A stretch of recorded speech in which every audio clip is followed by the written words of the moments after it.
First ever factory outlet Mukunda jewelleries grand opening December 14న హన్మకొండలో.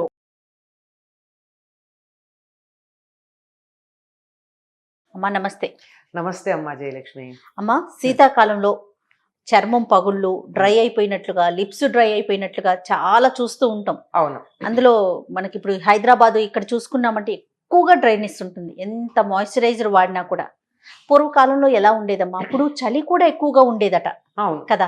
ఏ సీజన్కి ఆ సీజన్ ప్రకృతి తను ఆ సీజన్ ప్రకారం తన పని తను చక్కగా ప్రశాంతంగా చాలా అనుగుణంగా చేసుకుంటూ పోయేది ఉమ్.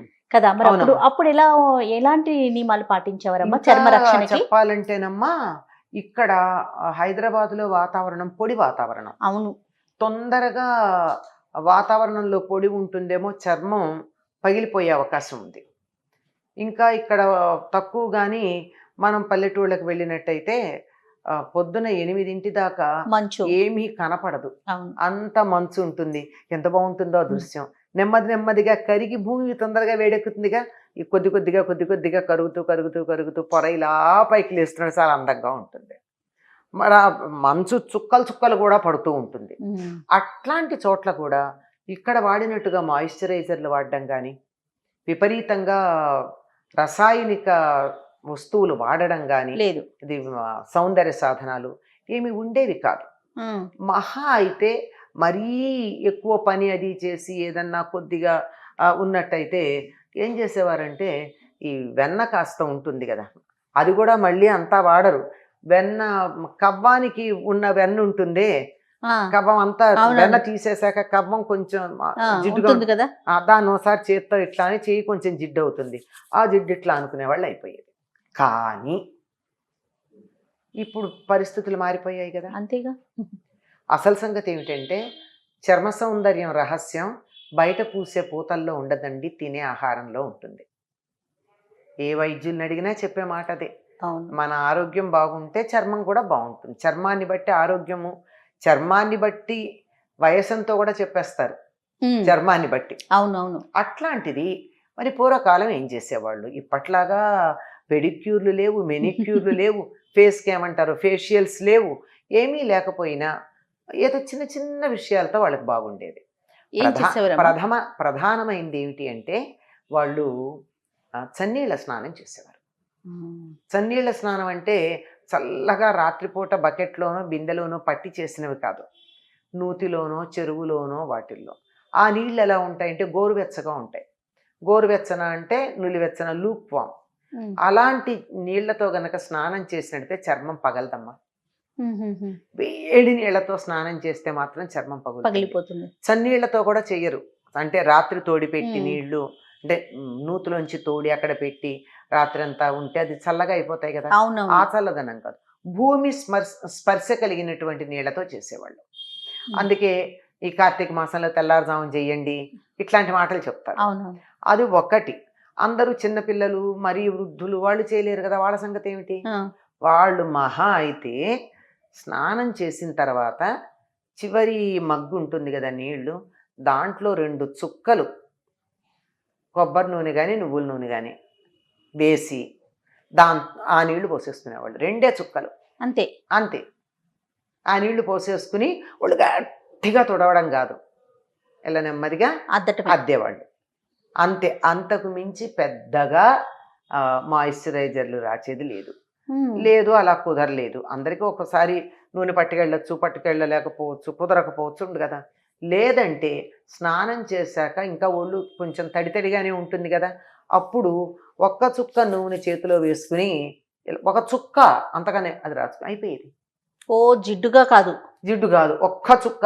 అందులో ఒంటి మీద తడి ఉందనుకో, ఆ తడి మీద ఈ నూనె అయ్యేటప్పటికి చాలా చక్కగా జెల్లాగా స్ప్రెడ్ అయిపోతుంది, అంతే, ఇంకేం ఉండేది కాదు. మరి పెదవులకి ఏం చేసేవారమ్మా? పెదవులు కూడా మనకి డ్రై అయిపోతూ ఉంటాయి. అది లోపల నుంచి ఉన్నది.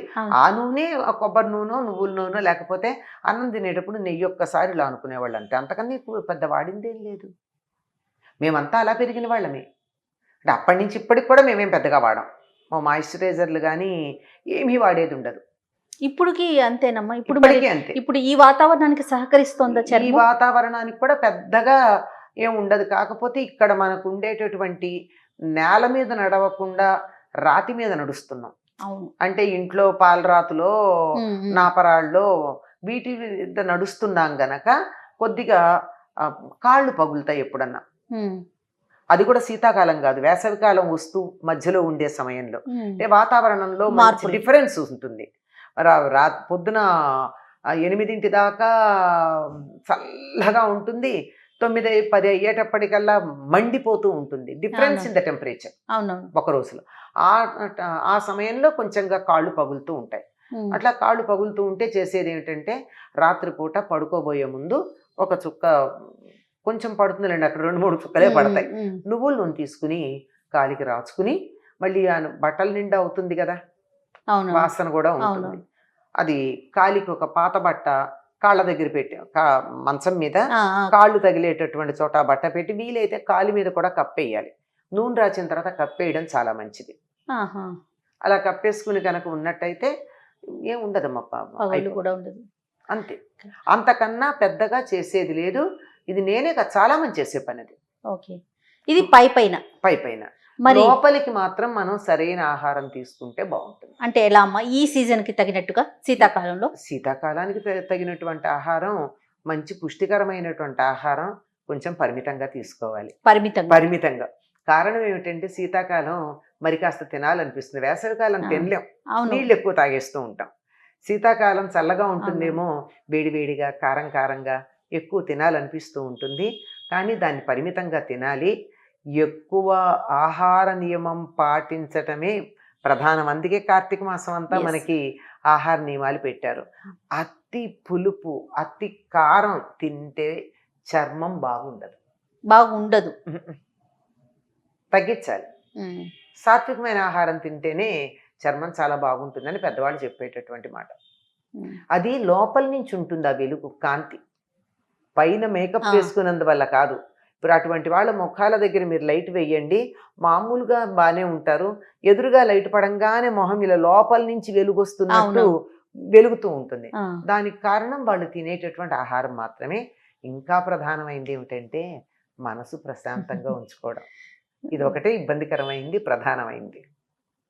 ఇప్పుడు అది చికాకు పడ్డామనుకోండి, ఏదన్నా ఒత్తిడికి లోనయ్యామనుకోండి, ముందర కళ్ళ కింద గుంటలు వచ్చేస్తాయా, నల్లబడిపోతుందా? అది కంటిన్యూ అయినట్టయితే ముడతలు ఇలా ఎక్స్పాండ్ అవుతాయా? అవి కాకుండా ఉండాలి అంటే చేసేది ఏమిటంటే మానసిక ప్రశాంతత. ప్రతిదానికి ఎందుకమ్మా, ఏదన్నా ఉందనుకో, మీకు ఒక సంఘటన జరిగింది, నచ్చిందా సరే, నచ్చలేదు, నువ్వేమన్నా చేయగలవా? ఎందుకు బాధపడడం వేస్ట్? ఏమన్నా చేయగలవా? చేయగలవనుకో, చేసేయి, బాధపడడం ఎందుకు? చేయగలిగితే చేసేయి, బాధపడకు. చేయలేవనుకో, బాధపడినా ప్రయోజనం లేదు కనుక అధికంగా బాధ ఎందుకు, వదిలేసేయి.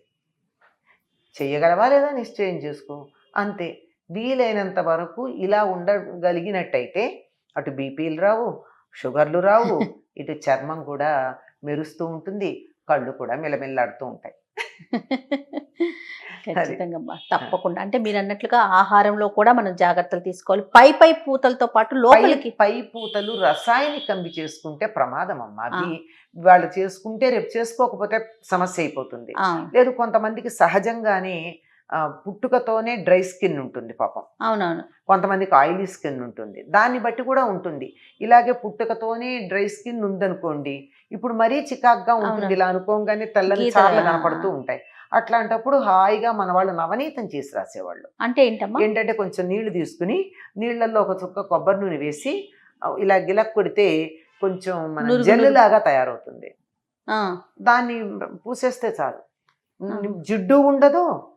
తర్వాత చూడండి, ఖరీదు లేదు, ఇంట్లో తయారు చేసుకోవచ్చు, ముఖానికైనా రాసుకోవచ్చు. అది రాసుకున్నట్టయితే చాలా హాయిగా ఉంటుంది, మనం కొనుక్కునే క్రీముల కన్నా బాగుంటుంది. ఓకే, కొబ్బరి నూనెతో ఎవరైనా రాసుకోవచ్చమ్మా. పైగా కొబ్బరి నూనె కొన్న గుణం ఏమిటంటే ఎక్కువ జిడ్డు పట్టదు. అవును. నువ్వుల నూనె అయితే కొంచెం జిడ్డు మిగులుస్తుంది. నువ్వుల నూనెకున్న మరొక గుణం ఏమిటంటేనమ్మా, నువ్వుల నూనె, పప్పు నూనె కాదు, కొంచెం నల్లగా ఉండి నువ్వుల వాసన వస్తుంది. అటువంటి నూనె గనక రాచుకున్నట్టయితే కీళ్ళ నొప్పులు ఉండవు. 6 నెలల్లో నా కీళ్ళ నొప్పులు తగ్గాయి అని చెప్పిన వాళ్ళు ఉన్నారు. ఓ కొద్ది కొద్దిగా మొదలైందండి, మోకాళ్ళు అరిగాయి అంటున్నారు, ఇబ్బందిగా ఉంది, కట్ కట్ కట్ శబ్దం వస్తోంది అంటే ఇది ప్రయత్నం చేయమని. చిట్కా వైద్యమే, పెద్ద వైద్యం అని కాదు, ఎవరో వైద్యశాస్త్రంలో ప్రావీణ్యం ఉండి ఇది నష్టమేం లేదు కదా, అవునవును. ప్రాణహాని కలిగించదు కదా, ఏ హాని కలిగించదు కదా, ప్రయత్నం చేసి చూడండి అంటే. అంటే అయితే ఒకటి చేయాలంటే మోకాళ్ళ దగ్గర ఒకే డైరెక్షన్లో రాయాలి. ఇట్లా రాసి ఇట్లా, ఇట్లా రాసి ఇట్లా తిప్పకూడదు. ఇలా క్లాక్ వైజ్ డైరెక్షన్లోనే రాసి అదంతా ఇంకేక ఒక నిమిషం వదిలేస్తే చెమట పట్టినట్టు అవుతుంది. ఆ చెమట పట్టినట్టు అయినప్పుడు బయట వదిలేసామనుకో చల్లబడిపోతుంది, అది ప్రమాదం. అందుకని వెంటనే దాని మీద బాగా మందపాటి టర్కిష్ టవల్ కానీ రగ్గు లాంటిది కానీ లోపల చెమట పట్టి పీల్చుకునేటట్టు ఉండాలి, అట్లాంటిది కవర్ చేసేసుకుని పడుకున్నారనుకోండి 6 నెలల్లో నాకు మోకాళ్ళ నొప్పులు తగ్గాయి అని ప్రాక్టికల్గా చెప్పిన వాళ్ళు ఉన్నారు. కనుక వారానికి ఒకసారి ఒంటికి నువ్వుల నూనె రాచుకుని స్నానం చేయండి. నువ్వుల నూనె రాచుకుంటే ఒక చిన్న, ఈనాటి వాళ్ళకి ఇబ్బంది కలిగే సంగతి కూడా ఉంది. నువ్వుల నూనె రాచుకున్నప్పుడు తెల్లగా కనపడరు, నల్లగా అవుతామమ్మా, కొద్దిగా చామంతమ్మ అలా అని నల్లబడరు, కానీ మనం ఇట్లా రాచుకుంటే మెరమెల్ల రాసి తెలుపు ఉండదు, కానీ మంచి మెరుపు వస్తుంది. తెలుపు వేరు, మెరుపు వేరు కదా, ఆ మెరుపు వస్తుంది, సహజమైన మెరుపు వస్తుంది, సహజమైన రంగుకి మెరుపు వస్తుంది. అది చూడ్డానికి ఎట్లా ఉన్నా లైట్ వేసి ఇలా కెమెరాలో గనక అయినట్టయితే మహా అందంగా మెరిసిపోతూ కనపడుతుంది. ఓకే, ఇది ఎక్కువ ఖర్చు లేనటువంటిది. సబ్బులు వాడకుండా సున్నిపిండి వాడుకోండి, దానివల్ల ఎంతో ఉపయోగం ఉంది, సౌకర్యం ఉంది. ఈ కెమికల్స్ ఎందుకు? ఇవన్నీ పాతకాల పద్ధతులు అని అనుకుంటే అనుకోవచ్చు. మీరు అడిగింది అదే గనక పూర్వం ఏం చేసేవాళ్ళని పద్ధతులే కావాలి, మరి ఇప్పుడు అది కావాలని కదా ఇప్పుడు స్క్రబ్ ఉన్న సబ్బులను వస్తున్నాయి, అంటే సున్నిపిండిలాగా గరుగ్గా ఉండి ఒంటి మీద ఉన్న మట్టి పోగొట్టేవని. మరి అట్లాంటివి వస్తున్నాయి అంటే వాటి విలువ ఉందనే కదా అర్థం అవుతూనే ఉంది కదా. పైగా పెద్ద పెద్ద కంపెనీలు సబ్బులతో పాటు సున్నిపిండ్లు కూడా తయారు చేసి అమ్ముతున్నాయి కదా. అది ఇంట్లోనే చేసుకుందాం, మనకి ఏమంత కష్టమైనటువంటి పని. ఏది బాగుంటుందమ్మా, పెసరపిండి బాగుంటుందా సున్నపిండిలో? పెసరపిండి మంచిదమ్మా. మీరు మినప్పిండి కనుక అయినట్టయితే నలుగు పెట్టుకుంటే దాంతో వెంట్రుకలు లేకుండా వచ్చేస్తాయి.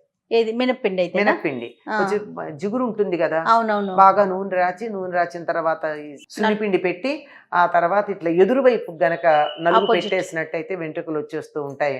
ఓ ఏడాది పాటు వారానికి ఒకసారి ఇట్లా పెట్టుకుంటే తర్వాత కాలికి చేతులకి ఎక్కడ వెంట్రుకలు ఉండవు. అవునా? ఓకే. మినప్పిండి అయితే. పెసరపిండి అయితే? పెసరపిండికి మెరుగు వస్తుంది, ఒంటికి చక్కగా మెరుస్తారు.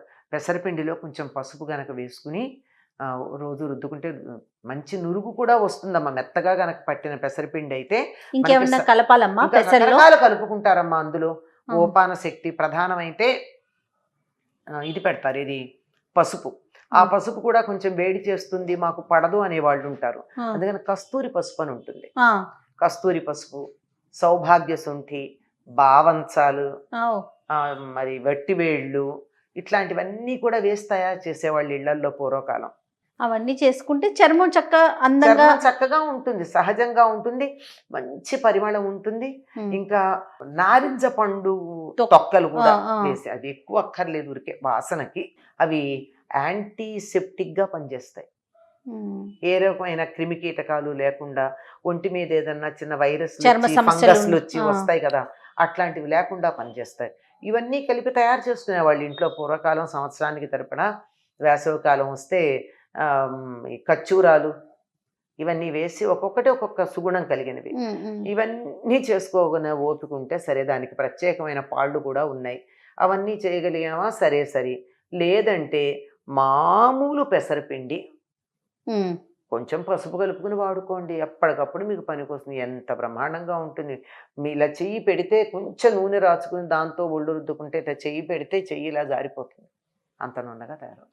తప్పకుండా ఇది మనం ఇంట్లో ఎవరైనా తయారు చేసుకోవచ్చు చక్కగా. ఎవరైనా పెసరపిండి ఏముందమ్మా, మరపట్టిస్తాము, మెత్తని పెసరపిండి వస్తుంది, దాంతో చక్కగా. చిన్నపిల్లలకు కూడా పెసరపిండితోనే తల రుద్దేవాళ్ళం, మళ్ళీ సబ్బులు కుంకుడికాయలు వాడేవాళ్ళం కాదు.